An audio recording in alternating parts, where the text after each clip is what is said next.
What's up and welcome back. I'm John Stark from MacTheMovieGuy.com, your favorite blind film critic, and today we're going to talk about a little film called Daddio.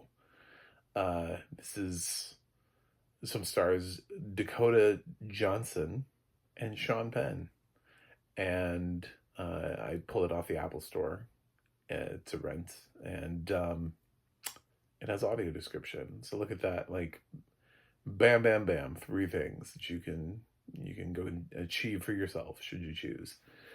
Uh, for my blind fam, hashtag fam out there, I've got my purple hat on backwards, black sunglasses, and I'm wearing a Kirby t-shirt.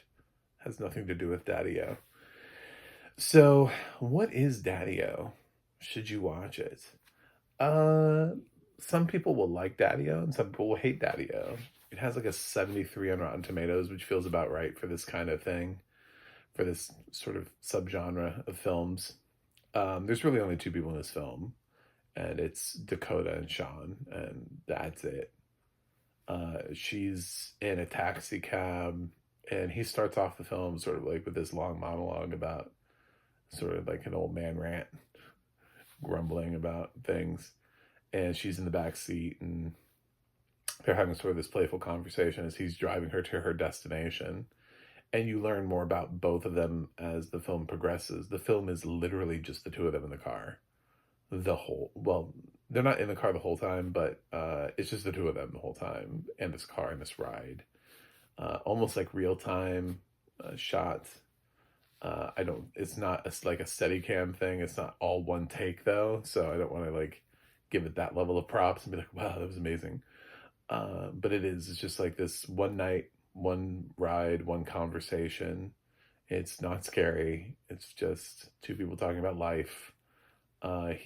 His life choices, how he got there, the things he's picked up on, how it sort of ruminates a lot on where cabs are today. It's a very odd conversation. It's like somebody wrote this and they were like, I think people will be interested in this. And I was like, who? Cab drivers? Uber drivers? Like, who is going to be interested in this anyway? I'm not really sure who this film appeals to, because it's so the conversations and things that it wants to talk about and bring up, I feel like are so niche. But if you like films, like I don't have a problem with this. Like I love these sort of like single location, no location, small, really, really micro small cast. Like just like Tom Hardy and Locke. He's just driving around in a car. Um, Ryan Reynolds and Buried. I mean, like there's a whole little subgenre of people who are just it's just one or two people in a film, and that's it. And they don't really go anywhere or do anything, and they just stay in this one thing. And this joins that. It's two people so they can have a back and forth instead of one of them having to constantly call people on the phone, which is way more engaging, by the way, than having a ton of phone conversations. But Dakota Johnson manages to have like quite a bit of phone talk in this through text messaging. She keeps texting somebody, and the text messages are very sort of sexually explicit and odd. Like whoever was texting her, I was like, who is this? At first, I thought this film was literally going to be like, because it starts talking about like bots, and it mentions she's a programmer. And there was a point in the film where she keeps texting this person who's like, I need the pink, show me the pink. And I was like, is this a human? Like, who are there people who say it that way? Uh, anyway, I like she's in a cab and she's got somebody who's like wants her to take a risque photo in the back seat of the anyway. It's I legit at one point was like, oh, what if the twist was that the program that she's texting with is a computer program that she's developing? She reveals that she's a computer programmer. And I was like, oh, that would be so interesting if, because they're talking about like connection and all this kind of stuff in relationships. And I was like, what if she wrote like an AI, and she's testing it. And this is the AI is programmed to be uh, like a stand-in boyfriend that's like worried about you. Like, where are you? Are you home yet? Where are you? You know, like, and you sext with a AI generated bot. Um, that's not where it goes, but I thought that would have been really interesting. Instead, it starts kind of talking about like sugar daddy type stuff, and that's obviously where the film came from. The title leans in a little bit in that conversation. Yeah, I mean, it's a back and forth. So the drama is always in like how if somebody says something too much and then the other person reacts, they get kind of stuck in traffic and like how do we use the bathroom, you know, and those kind of things. That's the conflict in this film.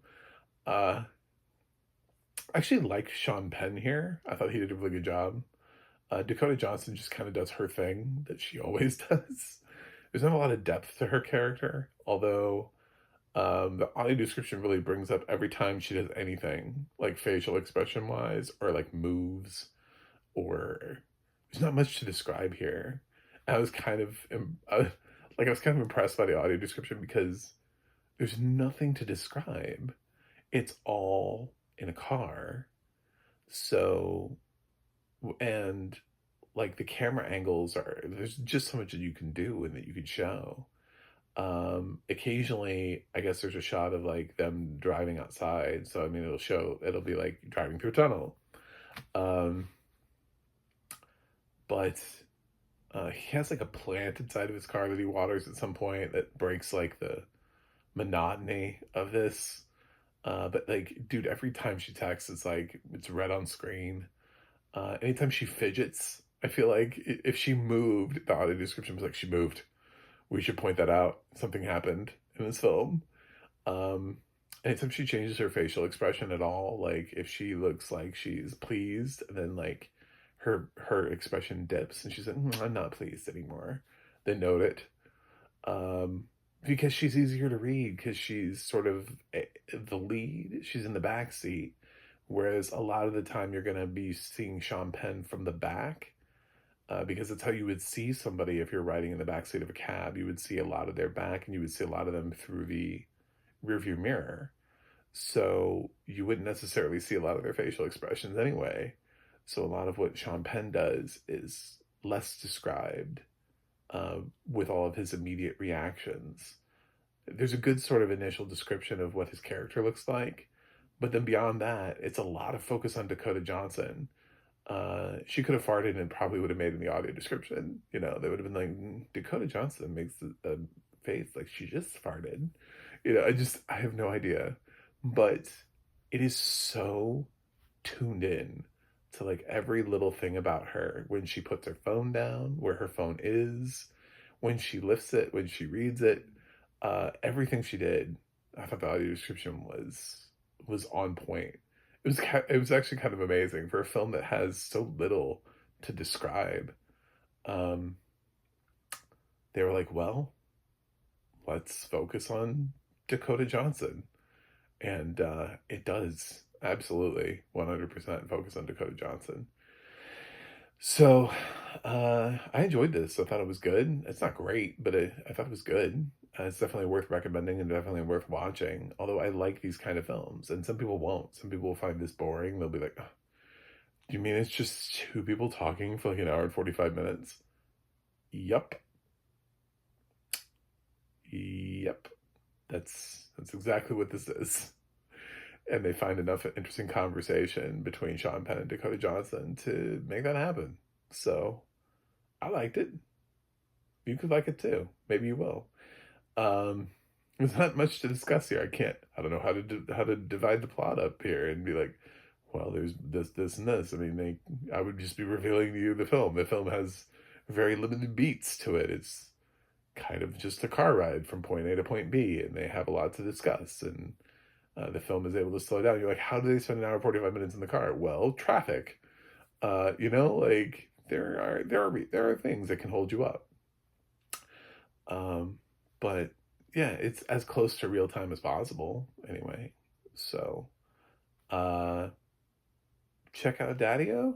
I'm gonna give Daddio a B plus. I liked it a lot, but I didn't love it. Liked it but didn't love it.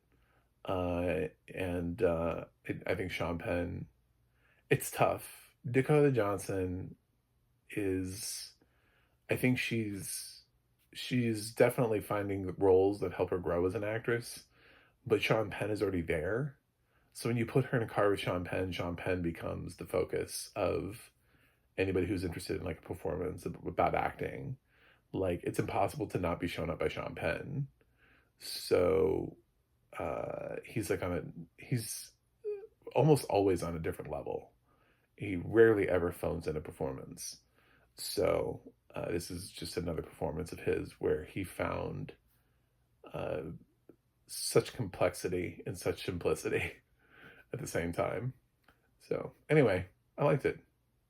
Thanks for watching. Thanks for subscribing. And I will see you guys on the other side.